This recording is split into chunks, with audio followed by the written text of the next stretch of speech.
Assalamu alaikum and good morning, esteemed colleagues, ladies and gentlemen. Welcome to the ISIS IDFR series of roundtables. We intend to discuss some of the prominent issues that we have brought up that form part of the framework, the Malaysian foreign policy framework. And today, the topic that we're talking about or discussing is on peaceful coexistence. Let me start by setting the context to the conversation today. Firstly, we live in a very uncertain world. We've seen crises emerging from many parts of the world due to partly the great power rivalry, partly uncertainty in terms of economic development, disparity and income inequality, climate change issues, and many more.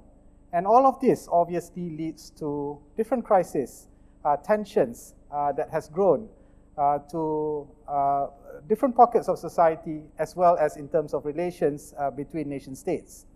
Now, this morning, I'm very happy to have with me a group of esteemed colleagues to talk about this a little bit, to try and see whether if Malaysia has a role to play in promoting peaceful coexistence, as well as, but more importantly, I think, is to also set a context and a bit of a background of what peaceful coexistence actually is. Together with me this morning, I have Professor Datuk Dr. Hashim Kamali, as well as Professor Datuk Dr. Azizan Baharudin, and Professor Farish Noor. Welcome again, and happy to host you here to discuss this topic this morning. Now, first of all, as I mentioned, it is very interesting that when we look at the current crisis and the current tensions and how we have to manage this situation, we often think about possible solutions. What is there that could actually be used to guide us in weaving through some of these challenges that we are facing today. Not only at the level of nation states, I think we also cannot deny that human beings interact more deeply and more often than we ever have been because of technology, because of the speed of information exchanges, so on and so forth. Now, when looking at all of this, one thing that came to our mind is really the context of how human beings have managed to deal with this sort of like similar challenges despite possibly different contexts in many years ago. And it is not to deny that the idea of peaceful coexistence has always been around. It has been defined in many different ways, but what's important is that it has pulled communities together, put leaders together, and we have managed to actually use this to progress and to basically address some of the issues and challenges that we face. Now, one of the interesting sort of like things about peaceful coexistence is that it exists in many different facets. It exists within the context of the Islamic thinking of what peaceful coexistence is. And I think that is, quite heavily defined and carried by the religion itself, by many thinkers, Islamic scholars before us. And it has also certainly exists within the context of identity, civilizational, and how people relate themselves, towards their community, their relationship, and how they engage with other communities, and how they use, some idea or platform to coexist, and that has definitely, resulted in the survival of mankind. As well as in more recent sort of like, political scenario, of course, we have, international relations, and we have all the strategic issues that countries often face. And, it leads to multilateralism, it leads to, regional organizations, and the context of peaceful coexistence also exists within that framework. Now, to start the discussion, I'd like to first invite Professor Dr. Hashim Kamali to share your thoughts with us when it comes to the Islamic context and how this has exists within that thinking and how this has been promoted and how this has actually resulted in managing crisis and ensuring that communities exist within a peaceful manner. Over to you, Prof. Thank you very much. You have established the context. We always face challenges. Peace cannot be taken ever for granted. And we have to know what the challenges we are facing to identify strategies and to develop the idea of peaceful coexistence in a fairly comprehensive way so that people have a concept of what they are expected to do. In the Islamic context, I think most of us are familiar. We also have challenges of extremism, groups rising in the name of Al-Shabaab and Al-Qaeda and ISIS and Boko Haram and so on. Extremist interpretations of Islam are presented as if they are normative. This is a challenge of basic education, enlightenment, and understanding. I think the people of Malaysia, they look at the Islamic guidelines, and this is my task to see what the sources of Islam, the Quran, and Hadith, the basic guidelines are, and that we expect the Muslims of Malaysia, all the people of Malaysia, how to manage relationship with one another internally in a pluralist society. That I think the basic Quranic guideline on pluralism and peace can be found in the Quranic Surah of Al-Hujurat 49, verse 13, addressing humanity. Ya ayyuhan nas, O people, not like the four usual Ya ayyuhal lazina amanu. Now, everyone is addressed. Inna khalaqnakum min zakarin wa unsa. We created you from a single male and a female. This is the idea of the basic humanity and equality of people. And وَجَعَلْنَاكُمْ شُعُوبًا وَقَبَائِلَ لِتَعَارَفُوا. And we made you into tribes and nations so that you may know one another and you become friends of one another. Not that you become enemies and challenge one another. Inna akramakum indallahi atqakum. But the most noble of you in the eyes of God are ones who are God-fearing. Here we have basic equality, you have basic pluralism, recognition of people into groups and nations and regions, and that your assignment is to develop the essence of friendship, how to change and to utilize these differences into ways that you develop familiarity and friendship among you. But all of you must recognize that you observe certain basic principles of morality. All of you must observe that.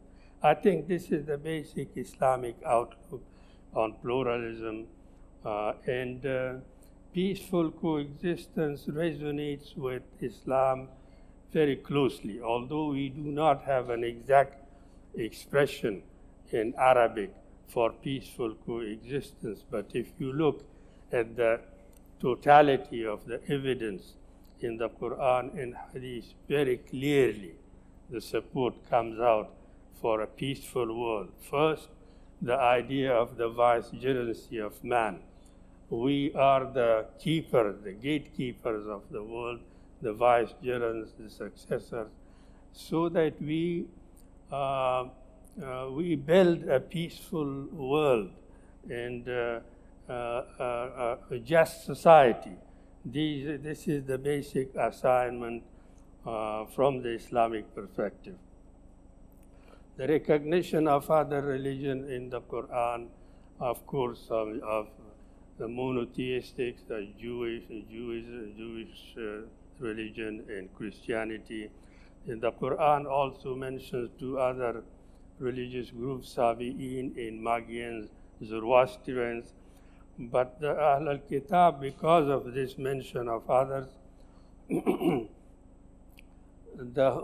rest of all of non-Muslims, including these, can be, we can on that basis recognize Buddhists, for example, as people that we can equate with Ahl al-Kitab and recognize the same rights for them. In the Quran also read, you find in Surah Al-Ma'idah, verse 51, وَلِكُلٍّ جَعَلْنَا مِنْكُمْ شِرْعَةً وَمِنْهَاجًا. To every one of you, we have given a law in an open way. The open way is your own creativity in your own approach to issues, how you manage and how you develop. And of course, this also means that your own approaches to issues, the culture of society, the custom. Islam also recognizes the custom of people. Urf is a source of law. And this may reflect on the cultural context of society in Malaysia. We have different religious groups and ethnic groups and different languages spoken, but in society people have developed ways that they relate to one another, they share experiences, and they develop friendship in many ways, especially in Southeast Asia, in Malaysia. People are known compared, for example, to the Arab world. The history is different. The softer touch that we have in our society and social relations is something that has impressed the outside world. And I think that for that, Malaysian culture and ways of living has a certain rapport with the rest of the world. And for this is an asset. And Malaysia has always been a peace-loving country and has been successful in managing pluralism. For that also the rest of the world is appreciative of the ways of how Malaysia has managed its pluralism.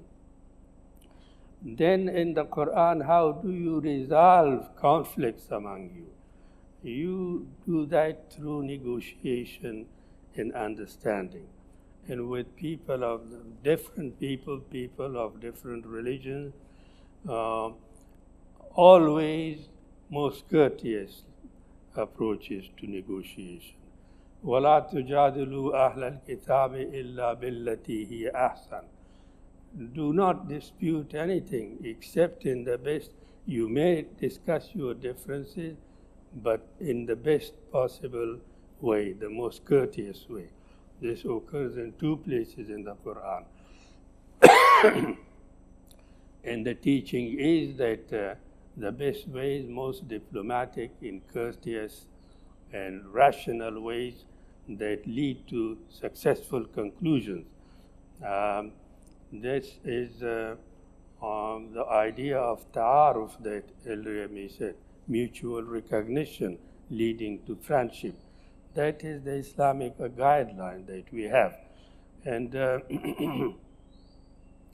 Islam rejects racism, stands firmly for equality. Islam as a movement rose for two.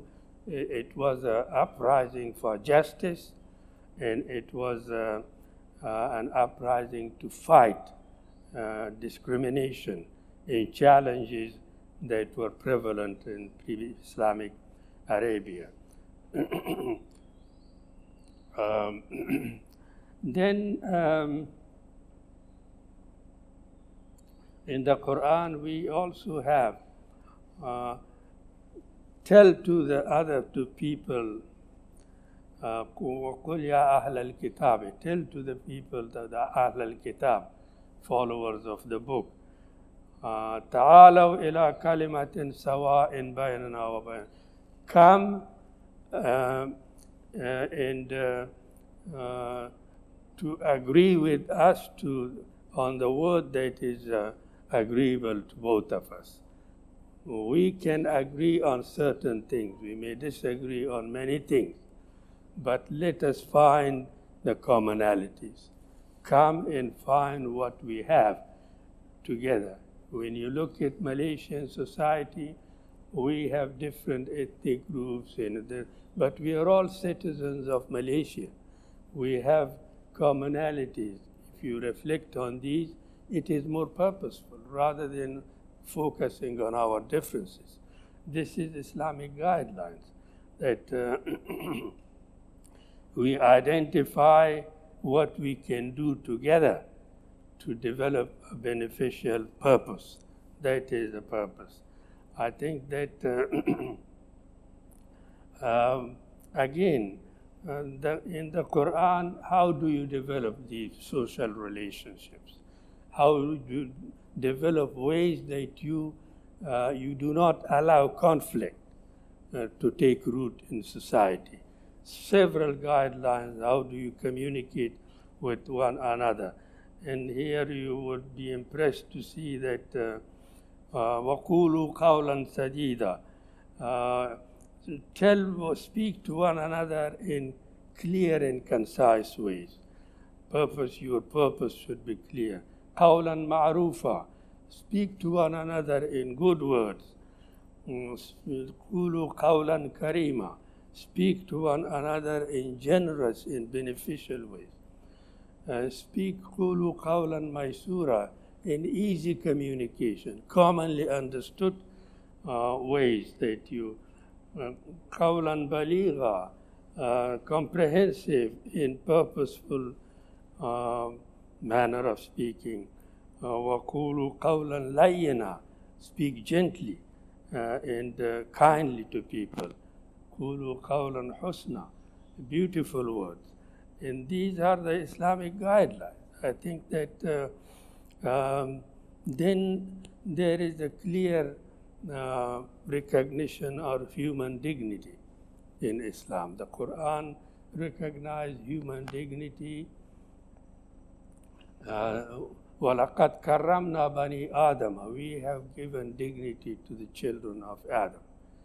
Regardless of what religion you are, what race you are, and who you may be, all of you are entitled to dignity. I think that this is something that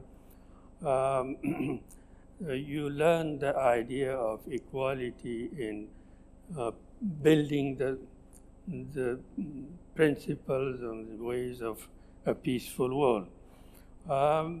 This equality, applies to all of us. Unfortunately, we have challenges of communication between Sunnis and Shias, between this party and that party, state parties, inequalities you mentioned. These are the challenges we face, and there is no shortcut but to reduce these through developing common understanding. And I think that we have seen instances of this. The Taliban Muslims are killing Muslims. Most of us, see that whether it is in the Middle East, in Syria, in Iraq, Muslims are the targets of attack from others, but they are also always busy attacking one another. And most of the victims that we give are our own making. Look at Saudi Arabia, in Yemen, in Syria, in Iraq, in Afghanistan, in Taliban, you name it, in Africa, in every part of the world, Muslims seem to be having the most conflicts, despite the kind of basics that we have. Obviously, we are not paying enough attention to the basic guidelines of Islam, to the basic guidelines of rational judgment in good thinking. I think that I have looked at the sources and guidelines of Islam. In the hadith, we read the Prophet said, Al-Muslimu man salim al-Muslimuna min yadihi wa lisani. By definition, Muslim is one, a good Muslim is one from whose hands and tongues other Muslims are safe, other humans are safe. And then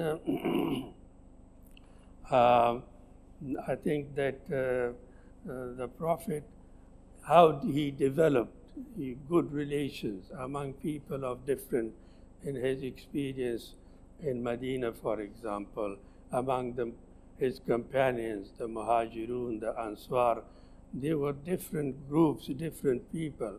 But the first thing he did, the Constitution of Medina, speak of the equality among people. Then the next thing was he brought them together in the signed the treaty called Muakhat, fraternity, and good relations among the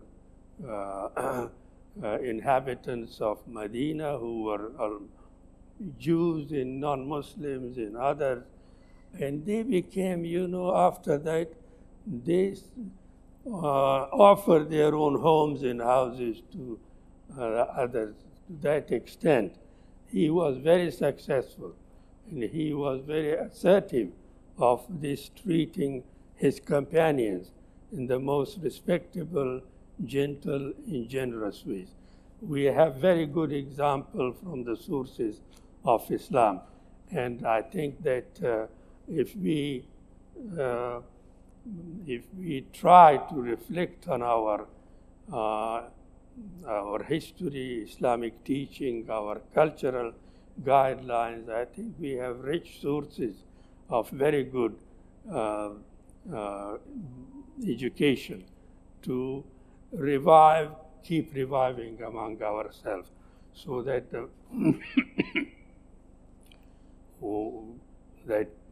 the foundations of peace are strengthened among us. And this is a continuing work in progress. Assalamu alaikum. Thank you very much. Thank you very much, Prof, for that. The religion, obviously, in Islam, in this context, has many, or promoted, many different thinking and approaches on how human beings can live, despite differences, can live peacefully. And it has not only done that, it has also obviously nurtured that kind of thinking, and obviously it will then lead to a certain kind of identity. Now that brings me to the next discussion. Now, Professor Dr. Azizan, from your opinion and from your lenses, now we want to talk about how, as Professor Dr. Hashim has mentioned, that we have foundations for this. Islam, one religion, Professor Hashim Kamali also mentioned other religions definitely promotes some form of teachings and ideas to promote peace, so that human beings can continue to engage despite their differences. Now, has that thinking basically gave birth to a certain kind of identity that has promoted a certain dialogue? And what do you think of where we are today in that context? Thank you so much, Mr. Harizal. Bismillahirrahmanirrahim. Assalamualaikum warahmatullahi wabarakatuh. I think first of all, we need to expand as much as we can the concept, the notion, the practice, the understanding of peaceful coexistence. I think in diplomatic circles, in amongst political leaders, for example. Maybe there's a certain notion of it. But I think it's a very fundamental human concept. So I think before we can really make peaceful coexistence a reality, and here we are talking to the masses perhaps, yeah, to the person on the streets. Because at the end of the day, when something wrong happens, like you mentioned earlier on, it's people on the streets, it's lay people who will suffer most or who will feel the effect most of all. I think it's critical, first of all, to understand that we cannot speak merely in theory, in conceptual terms. Somehow, peaceful coexistence has to be translated and made known and understood in reality, in terms of people interacting with each other, in people engaging. We talk about leaders engaging each other in important meetings at the global level, but what about the masses again? So I would first of all want to speak about peaceful coexistence in the context of where I'm coming from today, which is Center for Civilizational Dialogue, University of Malaya, which was established in 1996. And it's very interesting to note that at that time, the theory of the conflict of civilizations by Samuel P. Huntington was very dominant in the world. And I think it influenced a lot of diplomatic ideas between nations. So a group of scholars locally, some of them at the University of Malaya, decided that, hang on, from the Islamic tradition, from other Asian traditions, we have this notion of fiqh tayush, the science of peaceful existence. It is actually a science. To live peacefully is a body of knowledge. It's not simply wishful thinking. You need to know the how and the whys of peaceful coexistence. So they invited Samuel P. Huntington to Kuala Lumpur, and there was an international conference, and they spoke about an alternative theory to the clash of civilizations, which is peaceful coexistence. So I think Malaysia, for example, if later on you want to speak about positioning Malaysia as a center of dialogue, a center for peaceful coexistence, can draw upon this kind of information and knowledge. And the center is now 25 years old, and it is still carrying on the tradition of bringing people with different opinions and ideologies and conflicting views to sit, like Professor Hashim has so kindly elaborated to us, the akhlaq, the adab, the ethics of dialogue. So you see, even if you do dialogue, there's an ethics to it. There's a do's and don'ts. So this is something that I think not enough people understand at any level. And so Samuel P. Huntington came, and then there was a flowering of dialogues. There was Islam, Confucian, Islam and Confucianism conference, Islam and other, worldviews and civilizational views. And I think we have to remind ourselves that in the context of Malaysia, we have to use the word pluralism and pluralist very carefully, because some people think that when you speak about pluralism, then you are like saying that all religions are the same, for example, which is far from what you mean. You're just using the word, I think, in the simplest notion, which is as opposed to singular, you have plural, right? So you have in Malaysia a diversity of civilizational backgrounds, a diversity of worldviews, vis-a-vis life, vis-a-vis nature, vis-a-vis the purpose of life. So you see, one scholar that came to our center, if you want to demonstrate this in a very simple term, dialogue is like, you need dialogue because if you're over there, what you see as my hand, the reality of my hand and my palm is from that side. Whereas where I'm sitting, I see something else. So dialogue just enables us to actually turn around, see? Just come this way. Look and see what I see, right? And likewise, I have to see what you are seeing. So then we draw the similarities that Prof was saying, draw upon the similar values that we both believe in, work on that. And then let's talk about the differences. You tell me why you believe in A, and I believe in B. and we explain and justify why we see things in a different manner, so we accept that. And so we accept differences, respect differences, whilst at the same time benefiting and, expanding on the common values. So I think dialogue and peaceful coexistence cannot be separated. And you talk about identity, this is very interesting. I think many people today are deprived of their identity, whether they like it or not, whether they realize it or not. So I think one fundamental, need or underlying basis for peaceful coexistence is the notion that we need to reclaim our common humanity, right? The Quran talks about all mankind, regardless of whether you have iman or not. Bani Adam, say to the Abrahamic religions, okay, you have Bani Adam. We are all ancestors, descendants of Prophet Adam, right? But in biological terms, if let's say you do not belong to any specific religious views, right? You believe in Homo sapien. You believe in your biological existence. And this is critical to mention because when you dialogue, you are not only dialoguing between people with specific beliefs, sometimes there are lots of people who don't belong to any religious group, then what about them? So I think this is important for religious people to understand that, agnosticism, the fact that people just believe in humanism, for example, they have to be brought to the table too. Here again, I'm very careful with what I'm saying because we don't want people in the audience to think that, there you go, the moment you speak about dialogue, the moment you speak about bringing people together, you are being pluralist, which means you equate everybody. No, I'm just saying that each one of us, what do we have? Ourselves. And what are we? Excuse me, we are humans. So what about our humanity? Okay, and we talk about identity before you move on to say, I'm a Chinese, I come from so-and-so, I'm a Mongolian, I'm a Bidayu, whatever. First of all, I am a human being. What does that mean? I breathe and I feel.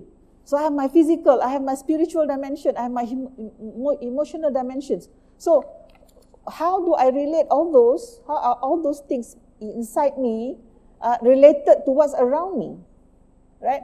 And surely every baby is born with certain cultural lens. He will believe, she will believe in whatever is imbued into her. And this is where the education comes into the picture. That is why today when you speak about identity, is a complex situation because society has changed. Whereas previously parents have the time, perhaps, it is a wajib, it is a must that certain things are done by our parents to us. But these days it's very difficult to talk about that, and we even have societies where the notion of family has changed. You don't have a female mother or a male father, not necessarily. So how do you deal with situations like that? Therefore, I think when you speak about peaceful coexistence, yes, by all means, if your identity is an Islamic one, go for it, talk about it, but in a way that is inclusive, as far as possible. By you accepting the fact that the person in front of you is talking about the same hand, but he sees it from the other side, and you are seeing it from this side. So, what choices do we have? Conflicts and fight each other, and there you are, no more peace.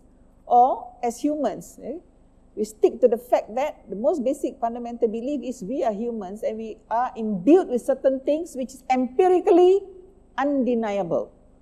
Can you deny that you breathe? Can you deny that you need oxygen? Can you deny you need clean air? Can you deny all of that? No, you can't. So I think the time is right in the world today, whereas people are talking about, the damage of meta-narratives. So people who are religious, they'll get very upset with that because one of the meta-narratives is, of course, religious narrative, right? But people who have that view, they have their reasons. So this is what we need to know. What are the reasons? What drove them to put meta-narratives aside? And we are in the postmodern world. What does that mean, So I think I am all for identity. I am all for people with various identities to especially the Islamic one. In Malaysian context, that is a geopolitical statement. That is a statement which is related to the population dynamics, for example. So we say this, very objectively. Who else do we have in Malaysia? What do they say? What do they think? So I think it's about time that we don't just pay lip service to unity and perpaduan and whatnot, but we actually understand what we mean by that, and we know what are the boundaries. Because we don't, sometimes certain groups, they get upset when other groups trespass the boundaries. But have you ever given them the chance to understand what the boundaries are? The pantang larang, the do's and don'ts, and how much do you understand their do's and don'ts? Yeah. So claim our common humanity first of all before you can talk about your identity. And then I think, if I'm not mistaken, in the preamble of the Charter of UNESCO, it says that since war begin in the minds of men, so peace need to begin in the minds of men too. When you talk about the mind, what are you talking about? Knowledge. And it's a shame with all the gadgetry that we have around us. A futurist, Richard Slaughter, said that today we are technological giants, but moral midgets. Now, that's a statement that is worth talking about in the context of peaceful coexistence. Because peace is not only a moral principle, right?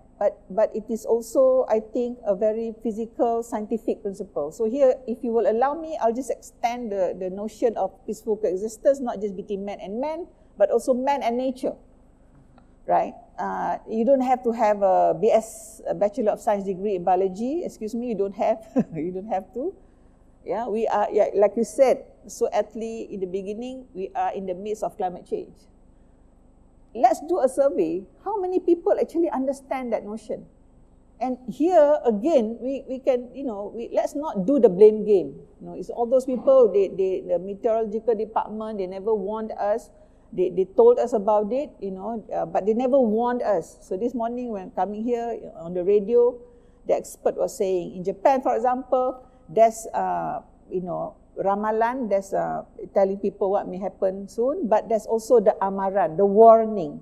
So between the telling of what's going to happen and the actual warning, there is a gap. And in Malaysia, the second part apparently is not well developed, the warning part. After you have the data, the scientific data of the storm coming and whatnot, you're not translating it into the warning system.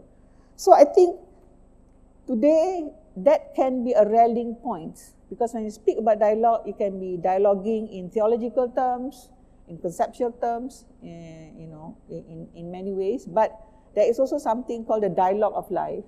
And this means that people of different backgrounds come together to speak about a common issue, a common problem. And today, climate change is the problem. It's not a problem, it's a challenge. Yeah? So we also have to be very careful with the words that we're using, because while we use words, we're actually brainwashing ourselves. Yeah? So it's a challenge, and there's a great body of knowledge about that. Scientists have been talking about it for decades. Yeah? So what happened? So when you speak about peaceful coexistence, I think if certain parties, certain state governments still want to go to war because of certain things, but I think weigh that against the greater, challenge of climate change. I think a lot of thinking people will opt for peaceful existence, first of all, because of the common problem that we encounter. And everybody knows that with climate change, there's refugee problems, there's health problems. And they were saying that just the recent floods, we lost 6-point-something billion ringgit. Yeah? So they were saying that if only we can pull our resources and our thinking together and we invest now, probably that amount, in the future we will save double that amount, triple that amount.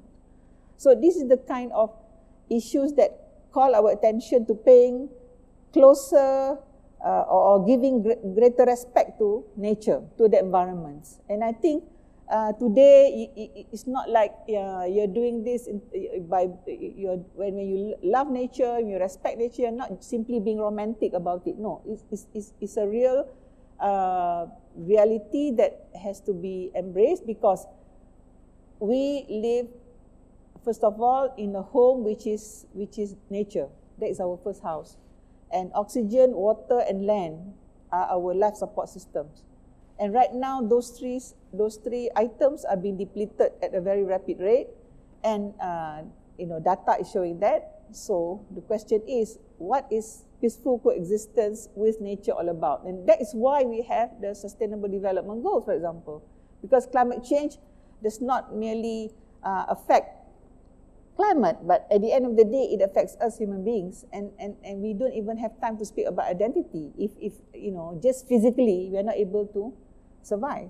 So I hope that in the narratives, diplomatic or otherwise, of peaceful coexistence, people will also speak about relationship with nature, and there's a lot of literature to that, and I think what needs to happen is we need more holistic approaches to everything. Yeah, thank you so much. Yeah, maybe. Thank you. Yeah. Thank you. Those are very interesting points and concepts that you've brought about. I think this leads to my question, to Professor Dr. Farish. This idea that conflict exists in the minds of man, and obviously it translates in the relationship between man and man, as well as man and nature. But to be gender sensitive is not just man; it's humans, right? So the concepts or the idea of conflict as well as peace has to start from this individual unit. Now, I want to extract that a little bit further, and I want to try and get your take on how this has impacts the relationship, obviously, of nation states. And the idea of nation states, we all know that it comes out of crisis. That was why states actually exist. It was not born from peace. It was born because of war. Now, if that is the identity of states, how do you think the idea of peaceful coexistence can exist within this concept of states, and how that can basically be promoted or prolonged from your perspective, historical as well as current, on how we manage this relationship, especially to this region?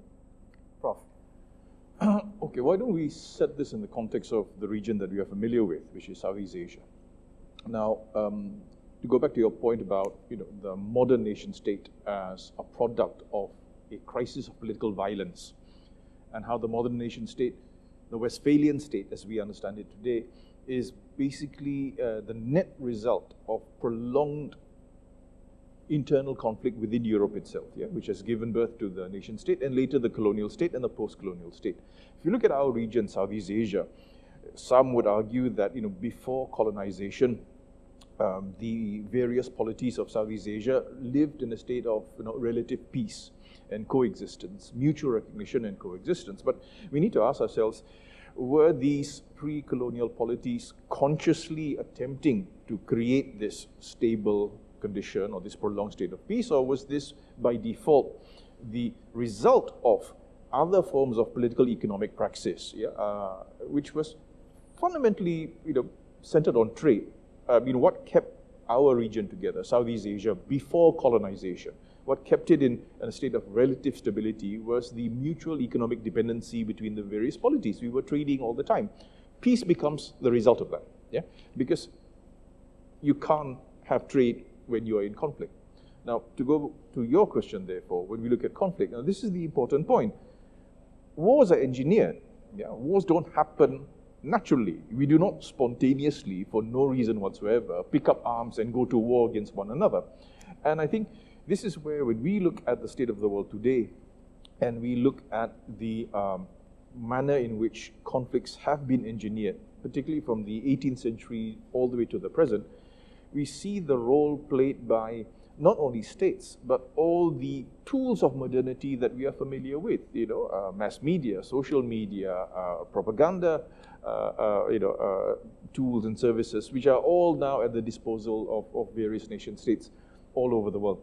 Now, unfortunately, the reality is, living as we do in a post-colonial Asia, many of the forms of political praxis that we have in Asia, in Africa, that were colonized for several hundred years, bear the traces of this colonial encounter, starting with the very notion of the nation state itself, and starting with the borders that we have inherited, which are colonial borders. And so that logic of the modern state, that violent state, is somehow built into our post-colonial present. And I think this is one of the reasons why, notwithstanding all the efforts that have been put in to bring about understanding, dialogue, recognition of difference, alterity, and what have you, there remains within the international order, all these mechanisms that were the result of violence and are predisposed towards violence. So how do we get out of this? Now, this is where I think, and I agree with what Professor Azizan said, right? The dialogue takes place at a number of levels. You have dialogue at the level of states, where statesmen will assume subject positions that are political and ideological. But it doesn't mean that the communities they claim to represent agree with this. So we see this in many parts of Asia today, Southeast Asia, East Asia, South Asia. On the one hand, you have this very confrontational rhetoric that is taken up by states. But at the ground level, communities living next to each other actually do not have hostility towards each other. And this is what I've seen myself, doing fieldwork in Southeast Asia. Even when you have instances of potential conflict among some countries in our region, at the ground level, people who are, particularly those who live in the border zones, often do not share that sentiment. So the question, therefore, is a political one. How do you bring about a change, an attitudinal change, particularly among certain sections of the community, the media, for instance? How do you sensitize the media to the dangers of warmongering? Right now, we are having this discussion where there's a lot of build-up, when you watch the international media, about what's going on in Ukraine. And you can really hear the war drums being beaten. The stage is being set for another conflict. And I think what is really striking is how the international media, the Western media, is so clearly at the center of the engineering of this conflict. It really reminds us of the fact that wars are not natural. Wars have to be engineered. People engineer wars. And the role of media, social media, all these powerful social media companies, the recent conflicts we've seen in Asia, in South Asia, Southeast Asia, that were fanned by social media. And the responsibility of these social media companies to actually regulate and control content, which certainly did not happen in the cases that we know of. So I think these are the problems that we face today. And these problems are the problems of our time, of our generation. Because 50 years ago, we would not be confronting the threat of war that is so amplified as it is today, because 50 years ago we did not have these tools. The manufacturing of consent, the need to generate support for aggression is today, I think, at a level that we've never seen in human history. 100 years ago, to start a war is a very difficult process. You need to build up a sense of animosity and antipathy towards another people. You need to drum that in. You need to inculcate that in ordinary people. It takes time to do that. But today, especially in the age of fake news and mass communications, instantaneous communication, it is very easy to engineer these things. And this is what we've seen, right? Over the last 20 or 30 years, we've seen, riots, demonstrations, pogroms, ethnic violence, all, mobilized very, very fast through this very dangerous alliance of certain political elites, invested commercial interests, and invested media interests that work together. Now, that's where I think, on the one hand, the need for dialogue is still there, but we have to be realistic in the face of the challenges that we face, because there are invested parties, who want to maintain a state of animosity and violence. Remember, of course, that behind wars is the whole military-industrial complex, and that wars make money.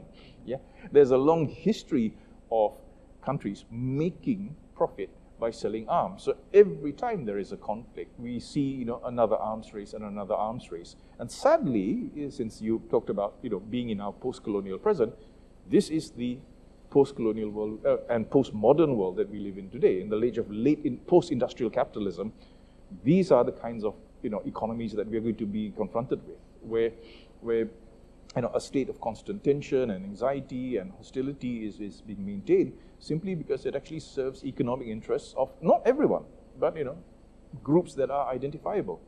So in the midst of all this, the need for dialogue is even more important, but dialogue becomes also far, far more difficult. Because I think Professor Zan would agree, it's easier to preach hate than to preach love. Just look at what people watch on TV these days. Yeah, look around you all over the planet. Violence sells, unfortunately. Violence sells. Horror sells. Shock and awe sell. And this, unfortunately, is the state that we are in today. We live in a jaded world where belief in processes, belief in a long-term common human goal seems to be waning. And we seem to be moving into this dystopian world of cynicism, pessimism. Nothing's going to change. Things will just get worse. And in this absence of faith in political processes, an absence of faith in dialogue, this is the net result.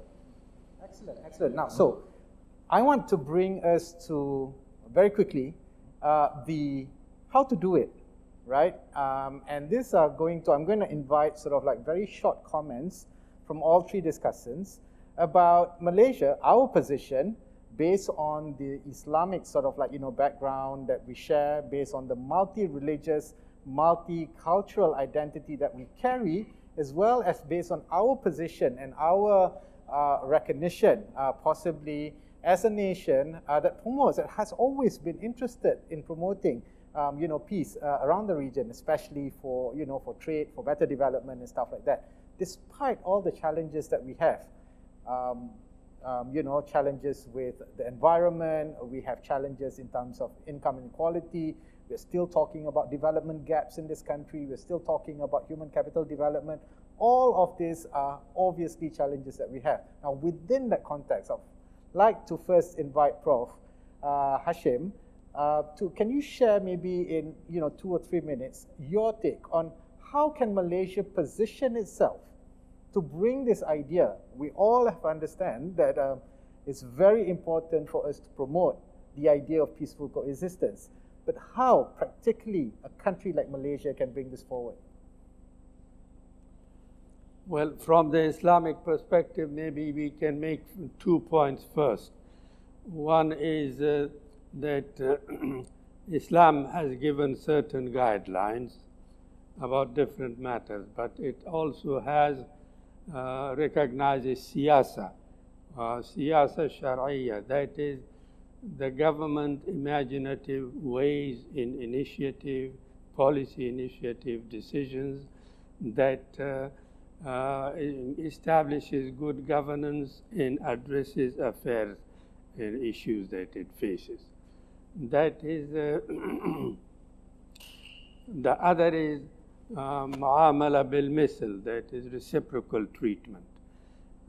Peaceful coexistence always has challenges. You have to contextualize with who you are dealing with in relationship with other states and regions, communities. I think that you contextualize your action in accordance to what is appropriate.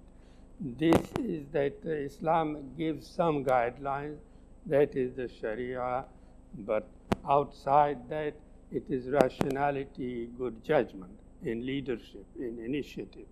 This is also recognized under the term siyasa. Malaysia can utilize its strengths, it is recognized to be best at. For example, managing pluralism, And also, I think it has been fairly successful in contextualizing Islamic guidelines, the maqasid, for example, prioritizing certain values that comes out of Islam in Sharia, protection of certain values, whether it's protection of life or property or religion and rationality, education. These are the basic kind of guidelines that you prepare yourselves. And also the moderation, the wasatiyya, the guidelines, that moderate action in every area of the Quranic guidelines is that you be moderate in all contexts. Even if you are a judge, even justice cannot be too literalist. So moderation is practical judgment, but you avoid extremism. We are surrounded by extremists, people who twist the Islamic text and guideline and impose their own ways, and also with challenges from outside. I think that Malaysia being situated in ASEAN, it has been recognized, I think, successfully for having moderated certain conflict situation like the Moro, Bangsa Moro in the Philippines. I think Malaysia was given the kind of both sides acknowledged and recognized Malaysia's way of arbitrating, and it did it successfully. I think that role Malaysia can still play in conflicts that maybe ASEAN generally, I think, has to some extent been trying to manage Myanmar's excesses in the military kind of. Yeah. Now, excellent. On that point of Malaysia being involved and of course have promoted certain peace initiatives, efforts in this region, and we continue to be very consistent about some of the issues that has risen around this region. I'd like to move now to you, Prof. Azizan. When we look at this, and people often relate to foreign relations starts at home, right? It is that identity that we are trying to project. It is that identity that we are trying to bring forward. Now, from your perspective, how do we move forward to strengthen this, looking at the younger generation in this country, looking at the issues that we are still facing and we're still addressing?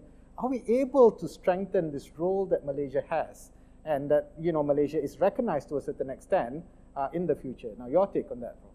Bismillahirrahmanirrahim. We've heard of that phrase, right? Malaysia, truly Asia. A few years ago, we were speaking that out loud. Yeah? I think we should revive that, and I think, like Prof has mentioned just now, our history speaks of inclusivity, right? It's nice that you said that diplomacy begins at home. I think that's something that has to be worked on. Yeah, let's not look back. Let's move forward. Let's not blame this and that. Right now, you, me, all of us on the stage, all of us out there, we have our own spheres of influence. What I'm saying maybe sounds cliche, but that does not sound profound at all. But that's the point that we've missed. Each one of us are points of energy, of transformational ideas. Yeah, how many universities we have? 21 universities, if I'm not mistaken, the non-private ones. They have vice chancellors. I say this with the greatest respect. Yeah? And the university I come from, it has 25,000 students, if I'm not mistaken. Look, the sphere of influence that belong to many, many people at different levels, many leaders, are so huge. Begin with small programs. I'm not saying that all universities should have a center for civilization and dialogue. I'm not saying that, but in different forms, in different formats, maybe there are. So can we move to make peaceful coexistence something real by not simply talking about it? Let's put it on paper, yes, of course, by all means. But today we've got the media with us. Can we talk more with the media? Can we not have partnerships with them? Because this is for the nation. If the nation is good, everybody is good. If the nation is not good, everyone suffers. So this notion of collaborative efforts, again, just because I did biology in my undergraduate, and the thing about biology, and you don't have to be a biologist to know this, nature is full of collaborations. You've heard of the word ecology. What does that mean? Everything in nature, actually, they survive because it needs others and it depends on others, and vice versa. It takes, but it also gives. So I think this is the fundamental human trait that we need to revive.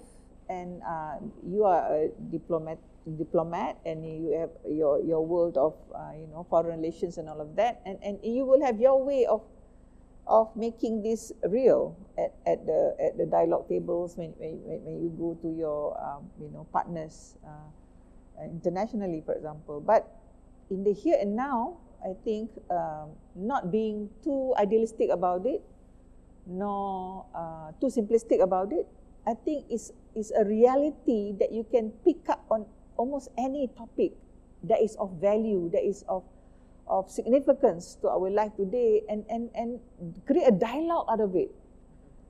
This afternoon we're going to talk about planetary environmental wisdom from the Quran. But we are inviting our colleagues from all faith groups. We recently had a conference with our Buddhist colleagues. So they spoke about their worldview, we spoke about our worldview, and guess what? Nobody was trying to convert the other. It's just that after that, now I know what the other side looks like. And hidayah, tawfiq in hidayah, okay, iman, comes from Allah. That's not our work, But what is a sorry state of affairs today is that we don't tell each other who we are, what we stand for, what we believe in, and why. And we don't express that care, that love. But the recent floods, I think the flip side of it is that we saw how Malaysians truly are. They came to each other's rescue. They didn't look at the race or the religion. They are our neighbors.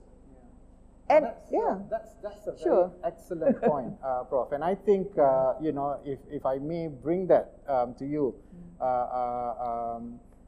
what do you think? I mean, when we talk about foreign policy frameworks, when we talk about all this initiative, it's not about achieving it tomorrow.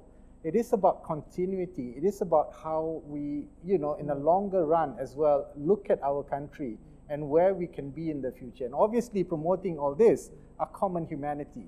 These are the things that we need to promote in the region as well as in the world, because everything is interrelated. If we lose control on some of these things, it might happen somewhere in the Middle East, it might happen somewhere in Europe, eventually it will affect us in Malaysia. So what do you think, Prof. Harish, when we talk about bringing this forward, the continuity, what is your take on the younger generation in this country? Are they prepared, or do they have a different perspective in terms of looking at how they engage with the outlets that they have, with the technology that they are far better than any of us, I'm pretty sure, on the stage? Are they going to carry this forward with the challenges that you were mentioning before? These are real challenges. We are facing almost a bleak sort of a future with a lot of people feeling very dystopian about where we're heading. So your take on that, Prof. Harish, and if you may, how can countries, nation states, how can ASEAN, for instance, promote this better? Not just at the track where we have peace processes, those are track one, but how do we work really on the ground to bring this thing up that you mentioned, that actually communities are able to practice elements of peaceful coexistence, and how do we expand that? Well, I think first and foremost, we need to recognize that when peaceful coexistence happens, it just happens, simple as that.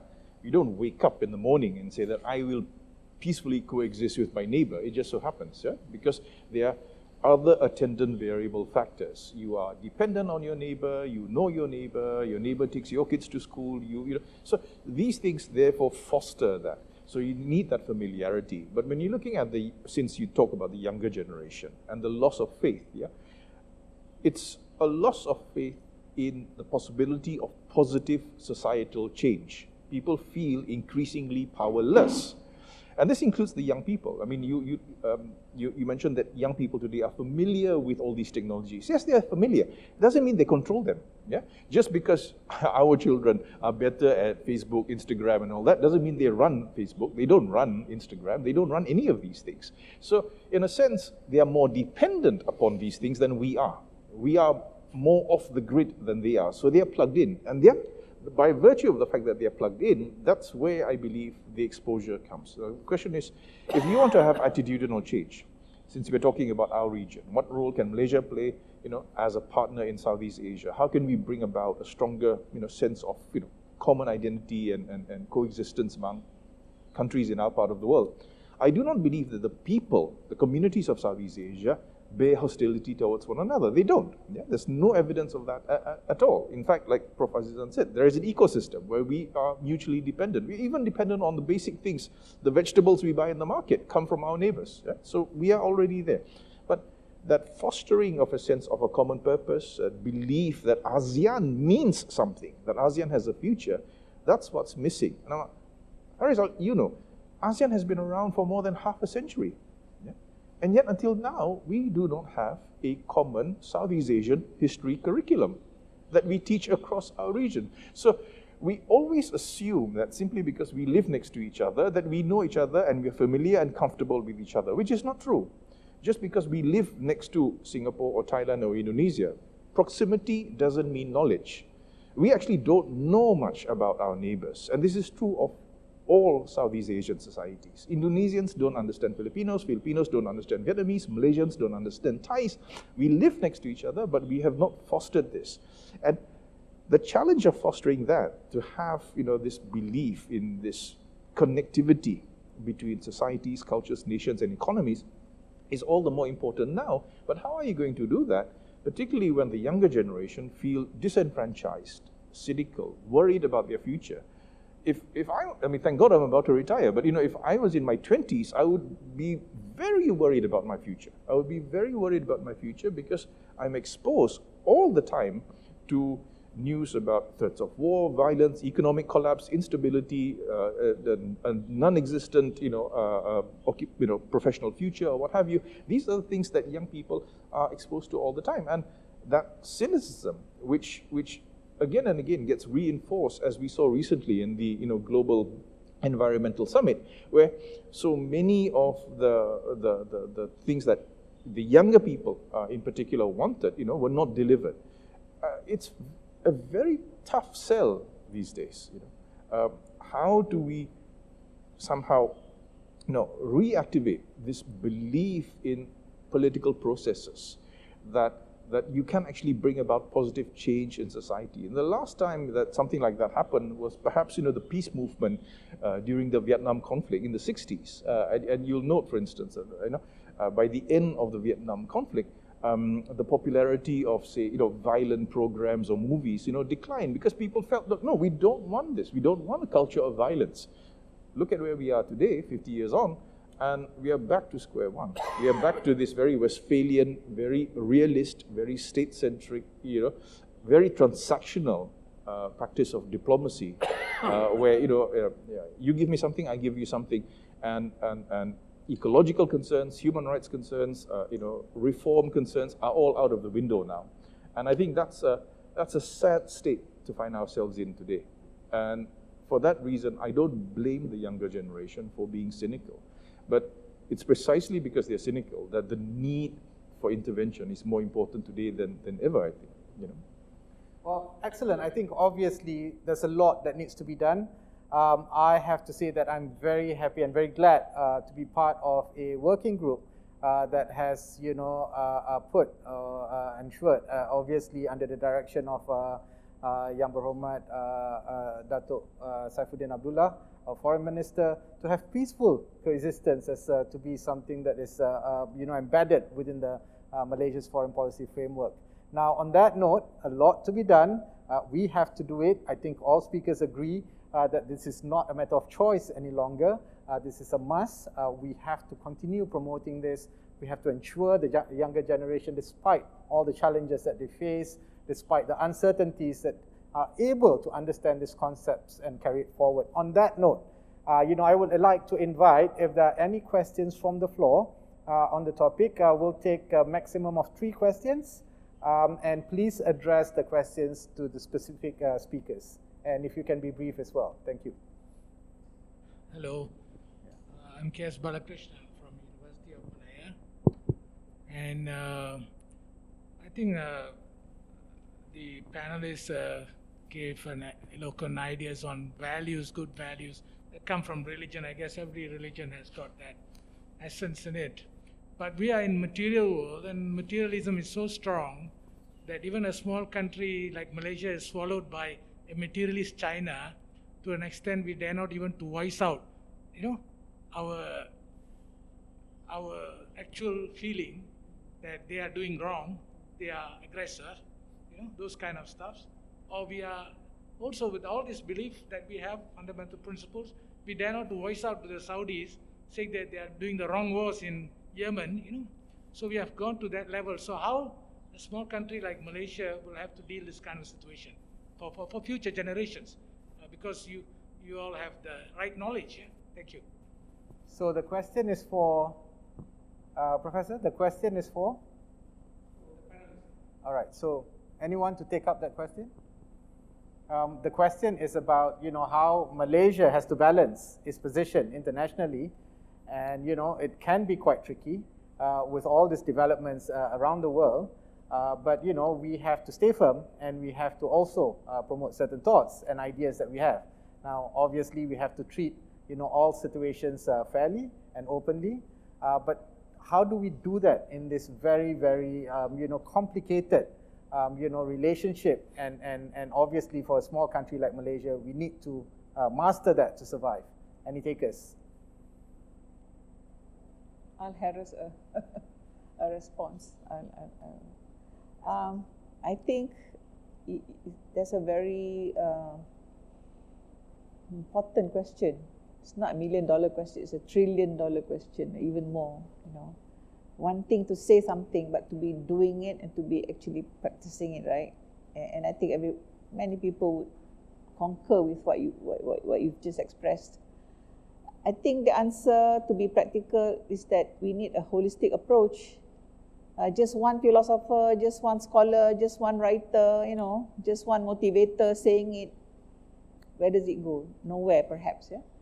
But if, as a community, we can you know, have a louder voice, and we have the adab or the ethics. Adab means you know, the courteous ways, the nice ways of engaging the media, perhaps, and relevant authorities. Then I think we can go far, because with exactly the same gadgetry, you know, if we can convince our young people to organize themselves, one example, yeah, to have a voice, and have this voice heard in a consistent manner and supported by authorities in the community, I think it will go some distance. Because I think the statement is undeniable, but then again, it is also a reality that in that materialistic whatever you know, block that seems to be haunting us. I'm sure you've been to China. I'm sure you know people from China, for example.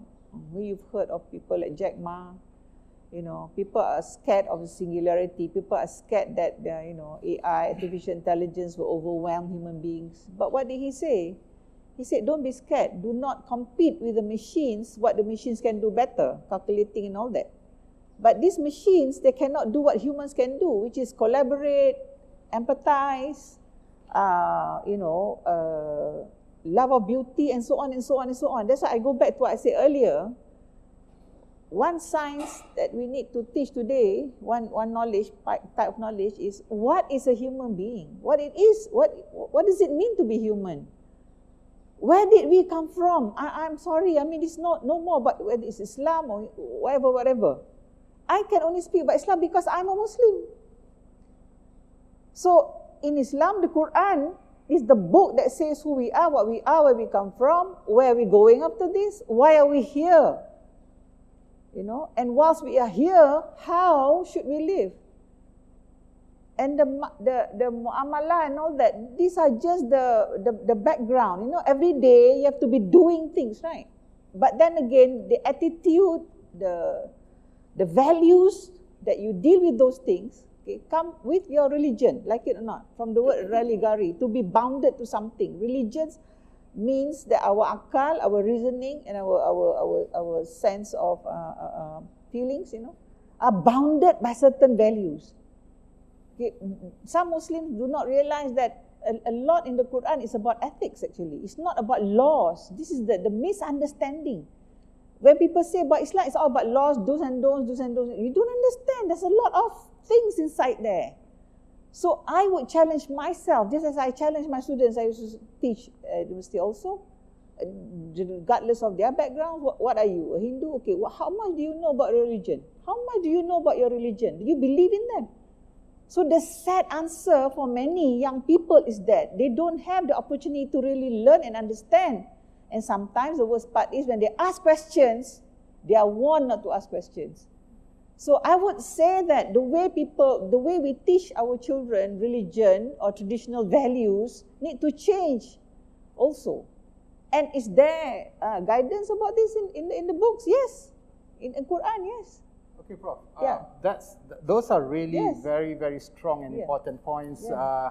In the interest of time, Yeah, unfortunately, sorry. I have to come in. Sure. I think we have all heard excellent sort of response from the discussants on the idea of peaceful coexistence today. What's really important is that fundamentally there's a practice, there's a religious sort of outlook to this.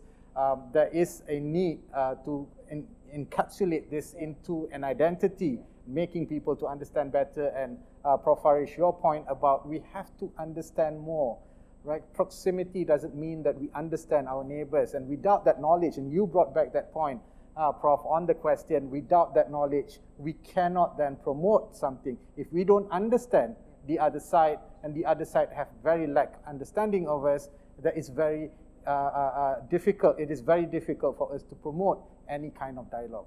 Now, on that note, I would like to thank everyone again for being here today, for sharing your time, for discussing one of the most important points in the foreign policy framework. And I would like to also thank all the participants who are here today. On behalf of Wisma Putra, Ministry of Foreign Affairs, ISIS Malaysia, as well as the Institute for Diplomacy and Foreign Relations, I thank you very much and hope to see you again. Thank you very much.